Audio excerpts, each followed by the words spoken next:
சுழன்றும் ஏற்பின்னது உலகு, அதனால் உழந்தும் உழவே தலை. நீங்கள் பார்த்தீங்கன்னு சொன்னால் இது மொசக்குட்டி முயல். இன்றைக்கி பார்க்க போகிறோம், கதைக்க போகிறோம் முயல் வளர்ப்பை பற்றி. முயல் வளர்ப்பு ரைட். முயலுக்கு பிடிச்ச சாப்பாடு உண்டு. நாங்கள் எங்களுக்கு தெரிஞ்சதில் முயலுக்கு நல்ல விருப்பமான சாப்பாடு உண்டு. இந்த வத்தாழை நல்லா விருப்பமாக சாப்பிடுவாங்க.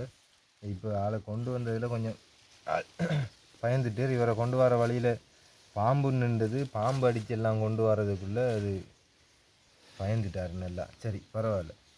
இப்போ முயல் வளர்ப்பங்கக்குள்ளே நீங்கள் பாருங்கள், நீங்கள் முயல் பயந்துட்டேன்றதை பார்க்க எவ்வளவு பயந்துருக்குன்றது பார்க்க தெரியுது. முயல் பதுங்கிட்டு அந்தளவுக்கு பயந்துருக்கு. சரி, வார வழியில் பாம்பு அடிச்சுட்டு வந்ததுனால அப்படி ஆயிடுச்சு. சரி ஓகே. இப்போ முயலுங்கிறது நீங்கள் பார்க்குறீங்க, நல்ல வடிவான அழகான முயல், நல்ல பஞ்சாக இருக்குது, நல்ல வளர்ப்பு பிராணின்னு சொல்லி நீங்கள் பார்க்குறீங்க. ஆனால் உண்மையாக இந்த முயல் வளர்ப்பு பிராணிங்கிறத விட, அதாவது செல்ல பிராணிங்கிறது இல்லை, இந்த முயல் உண்மையாக இறைச்சிக்கு வளர்க்கக்கூடிய ஒரு இனம் உண்டு. முயலை இறைச்சிக்கு வளர்க்குறோம்னு சொல்கிறது கேட்க ஏற்றுக்கொள்ள இல்லாத ஒரு விஷயமா இருக்கும். ஆனால் நியூசிலாந்து ஒயிட்னு சொல்லி வடிவான வெள்ளை முயல், கண் சிவப்பு கலரில் இருக்கும் கண், அந்த முயல் நீங்கள் பார்த்துருப்பீங்க. அந்த முயல் தான் இறைச்சிக்கு மிகவும் பெஸ்ட்டான முயல். ஏன்னு சொன்னால் அதில் தோலில் இந்த கலர்கள் எல்லாம் வெள்ளையாக இருக்கிறதுனால தோல்ற கலர்கள் எல்லாம் வித்தியாசம் இருக்காது, தோல் வடிவாக பிளேனாக இருக்கும். அதனால் அந்த நியூசிலாந்து ஒயிட்டான முயல் தான் இறைச்சிக்கு மிகவும் பொருத்தமான நல்ல முயல் உண்டு. ரைட். இவைகளெல்லாம் இறைச்சிக்கு வளர்க்கலாம். முயலை வளர்க்குறதுனால இப்போ ஆடு வளர்க்குறோம், மாடு வளர்க்குறோம், கோழி வளர்க்குறோம், பண்டி வளர்க்குறோம், இதெல்லாம் இறைச்சிக்கு பயன்படுத்தக்கூடியது. அதுலேயும் முக்கியமாக ஆடு பண்டிங்கிறது கூடுதலான இனம் பெருகக்கூடியது. அதனால் இறைச்சிக்கு கூடுதலாக இறைச்சி கிடைக்கும் அதிலேருந்து. சரி, அப்படியே முயலை இறைச்சிக்கு பயன்படுத்தணும்னா, முயல் இறைச்சியை பொறுத்த வரையில் கொலஸ்ட்ராலுங்கிற அந்த கொழுப்புட தன்மை இல்லை. அப்போ கொலஸ்ட்ரால் பிரச்சனை இருக்கிறார்கள் இந்த முயல் இறைச்சியை சாப்பிடுக்க அவங்களுக்கு கொழுப்பு சம்மந்தமான பிரச்சனை ஒன்று வராது. அதே மாதிரி காடையிலையும் அதே மாதிரி ஒரு கொலஸ்ட்ரால் ஃப்ரீ இருக்குது. சரி, இன்னொன்று முயல் இந்த 30 நாள் முயல் சினையாகி 30 நாளில் குட்டி போடும்.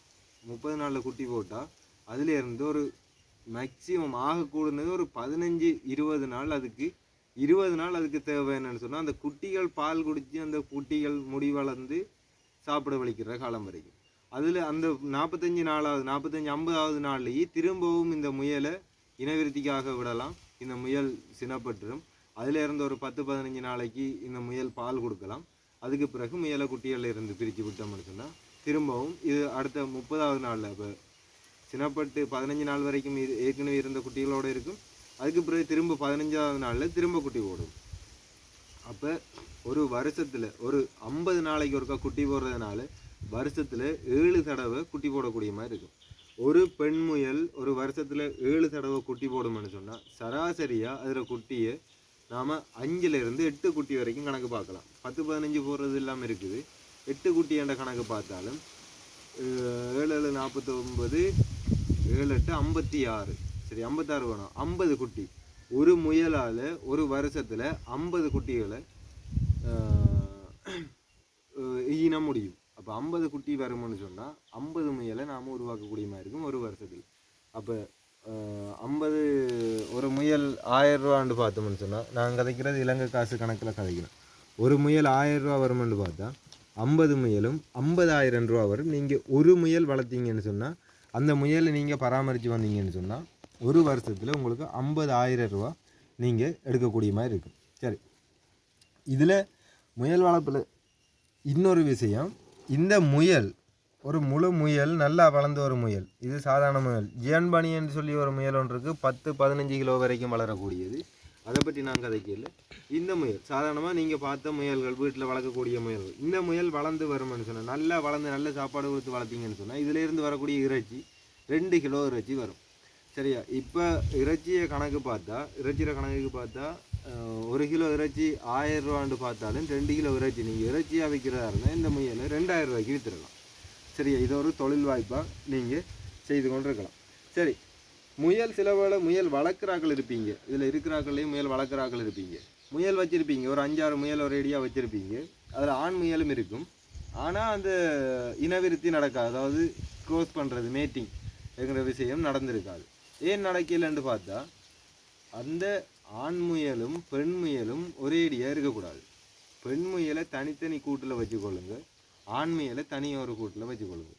வச்சுட்டு அந்த பெண் முயலுக்கு ஆண் முயலை கொண்டு வந்து பெண் முயல்ற கூட்டுக்குள்ளே விட்டீங்கன்னா பெண் முயல் ஆண் முயலோட சண்டை பிடிச்சி சாவு வரைக்குமே வரும். ஆண் முயலை பெண் முயலை தான் என்ன செய்யணும்னா ஆண் முயல்ற கூட்டுக்குள்ளே கொண்டு போய் விடணும். இதில் ஒரு சின்ன பொலிட்டிக்ஸ் ஒன்று இருக்குது. இந்த முயலுக்குள்ளே உள்ள பொலிட்டிக்ஸ் என்னன்னு சொன்னால், பெண் முயல் தண்டை இடத்தை விட்டு கொடுக்காது. ஆண் முயல் ஒரு பெண் முயலோட தண்டை இடத்துக்குள்ளே வரையக்குள்ள அதை தான் சேர்த்துக்கொள்ளும். இதுதான் உண்மையான விஷயம். அந்த முயல்ற மனநிலையில் உள்ள விஷயம் உண்மையான விஷயம் உண்டு. சரியா? அப்போ பெண் முயல்ற கூட்டுக்குள்ளே நீங்கள் இன்னொரு பெண் முயலை விட்டாலும் சண்டை பிடிக்கும், இன்னொரு ஆண் முயலை விட்டாலும் சண்டை பிடிக்கும். ஆனால் ஆண் முயல்ற கூட்டுக்குள்ளே நீங்கள் இன்னொரு ஆண் முயலை கொண்டு போய் விட்டீங்கன்னு சொன்னால் நிச்சயம் சண்டை நடக்கும். அதில் ஏதாவது ஒன்று சாகும். பெண் முயலை கொண்டு போய் விட்டீங்கன்னா அந்த ஆண் முயலை அந்த பெண் முயலை சேர்த்துக்கொள்ளும். ரைட்? அப்போ அந்த ஆண் முயல் இந்த பெண் முயலோட மேட் பண்ணும். அதுக்கு பிறகு நீங்கள் திரும்ப பெண் முயலை பிரித்து வச்சுட்டு நீங்கள் சாப்பாட்டை கொடுக்கலாம். ரைட்? அப்போ நீங்கள் எப்படி செய்வீங்கன்னு சொன்னால் 30 நாளைக்கு ஒருக்கா 30 நாளில் குட்டி போடும். திரும்ப சின்னப்படுறதுக்கு ஒரு 15லேருந்து 20 நாள், திரும்ப அதிலேருந்து 30 நாளில் அடுத்த குட்டி. அப்போ 50 நாளைக்கு ஒருக்கா நீங்கள் 8 குட்டி எடுக்கக்கூடிய மாதிரி இருக்கும் இந்த முயல் வளர்ப்பை பொறுத்தவரை. சரி, இது சம்மந்தமாக நான் கொஞ்சம் விஷயம் தான் சொல்லியிருக்கிறேன். இதில் டிமாண்டுன்னு பார்த்தீங்கன்னு சொன்னால், இப்போ முயல் ரத்தத்திலேருந்து தலைமுடி வளர்க்குற எண்ணெய் அப்படிங்கிற ஒரு விஷயம் கொண்டு போய்க்கிட்டு இருக்குது. இப்போ எங்களுக்கெல்லாம் முயல் வாங்கணுமென்று எதிர்பார்த்துட்டு இருக்கிற நேரத்தில் முயல் கிடைக்கிறது கஷ்டமாக இருக்குது. ஏன்னு சொன்னால் அப்படி டிமாண்டில் போகிறதுனால. மற்றது முயல் இறைச்சிங்கிறது எப்பயுமே டிமாண்ட் இருந்துகிட்டு இருக்கும். ஆனால் சப்ளைங்கிறது, அதாவது அதுக்குரிய வளங்கள்ங்கிறது துப்புரவாக இல்லைன்றே சொல்லலாம். அப்போ அதனால் நீங்கள் எவ்வளவு முயல் வளர்க்குறீங்களோ அவ்வளவும் விற்கக்கூடிய அளவுக்கு உங்களுக்கு அதுக்குரிய வசதிகள் இருக்குது. உங்களுக்கு ஒரு டவுட் ஒன்று வரலாம், முயல் இறைச்சி எடுத்தால் ஃபாரஸ்ட்டால் பிரச்சனை வரும் அல்லது சட்ட ரீதியான பிரச்சனை இருக்குது. அப்படி இல்லை. காட்டு முயலை தான் பிடிக்கக்கூடாது. இது வளர்ப்பு முயல், இறைச்சிக்காகவே மோடிஃபை பண்ணினது, இறைச்சிக்காக காலங்காலமாக வளர்த்துட்டு இருக்கிறது. அதனால் நீங்கள் இதை இறைச்சிக்கு பாவிக்கலாம். எந்த விதமான சட்ட ரீதியான பிரச்சனையும் இல்லை. சில வேளை இந்த விஷயம் போலீஸ்காரருக்கே தெரியாமல் இருக்கலாம். அப்படின்னு சொன்னால் நீங்கள் அவங்கள்ட்ட இந்த அப்படி ஏதாவது பிரச்சனை வருமா இருந்தால் நீங்கள் அவங்கள்ட்ட இந்த விஷயத்தை விளக்கமாக சொல்லுங்கள். சரி, ஓகே. இது சம்மந்தமாக உங்களுக்கு ஏதாவது டவுட் இருந்தால், வேறு எதுவும் டவுட் இருந்தால் கமெண்ட் பண்ணுங்கள், கேளுங்க. நன்றி, வணக்கம்.